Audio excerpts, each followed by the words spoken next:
গদিলা চকের চার মাথা থেকে এখন হচ্ছে সকলে চলেছে হচ্ছে দশাশ্রমের ঘাটের সন্ধ্যা আরতি দেখার জন্যে। প্রচুর মানুষের ভিড়। আমার একটু লেট হয়ে গেল, সময় একদম পাইনি। তো যা ভিড়, আশা করছি জায়গা পাবো কি ডাউট আছে।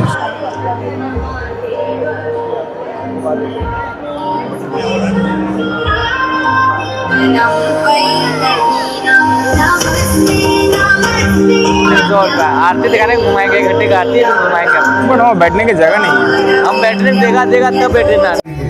एक मिनट रास्ते में नहीं खड़ा होगा।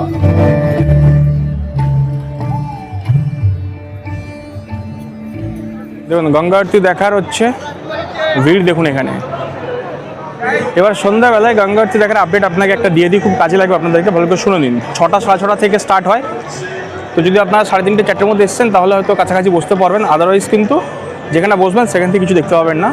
তো সেকেন্ড অপশন একটা দেখাচ্ছি আপনাদেরকে, বোটে করে বসার। আমি আগে সামনে থেকে বসে দেখেছিলাম, এবারে আপনাদেরকে বোটে বসে দেখাচ্ছি। এখানে বসে 200 টাকা ভাড়া আছে, 300 টাকা ভাড়া আছে। আমি এদের এখানটা বসছি, ওই ডবল টেকের বোটটা যেটা আছে ওটা 300 টাকা ভাড়া। ওটাতে বসে সন্ধ্যা আরতি দেখবো, তারপর হচ্ছে এনারা পুরো ঘাট আমাদেরকে ঘোরাবে, রাজা হরিশ্চন্দ্র ঘাট থেকে মণিকর্ণিকা ঘাট পর্যন্ত। এই যে বোটগুলো দেখছেন, এই বোটগুলো হচ্ছে আপনার 200 টাকা করে, আর ডবল টেকারগুলো হচ্ছে আপনার 300 টাকা করে। আমরা এই ডবল টেকারে বসি।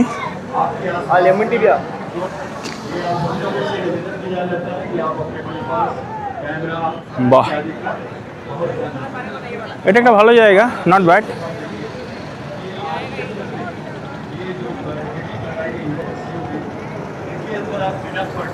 মানে এই নৌকা কত কাজের জিনিস এখানে। বাহ, এখান থেকে কিন্তু সামনের ভিউ কিন্তু খুব সুন্দর লাগছে দেখতে।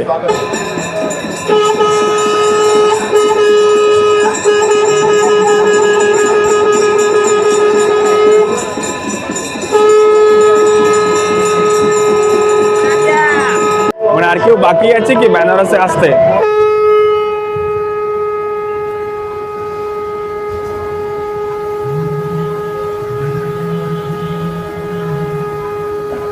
বেনারস ভ্রমণের সন্ধ্যাবেলার সবচেয়ে বড় আকর্ষণ হচ্ছে এই দশাশ্রমের ঘাটের সন্ধ্যা আরতি।